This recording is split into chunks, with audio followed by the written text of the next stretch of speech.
我快得很，你们等我，我们吃完饭我就行动。我干啥？就刚才跟你说要不吃饭吗？哎呀，你吃嘛，你能说全部都给你吃。就是我不可能3点钟了，让开些，你肯定有猫腻。你还在耍我，有本事早就过世了。哎呦，不能回浪费时间，我说还有事情。你这想坑我？不是，兄弟们，真的。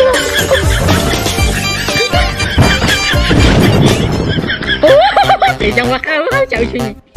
你敢来嘛？6点起不了哥。没有啊，哥，我们玩游戏，你看我玩这个帅兔子兵，他们1周新派100万大军偷袭北极关口，所以我才表面派20万军队防守北极，跟他不在意。2周派50万大军偷袭油江关口，是哪些动作我们起不到？行，你们欺负了哥就好。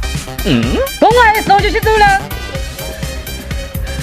啊！我的油江我们就要把给你们结束嘛！我操！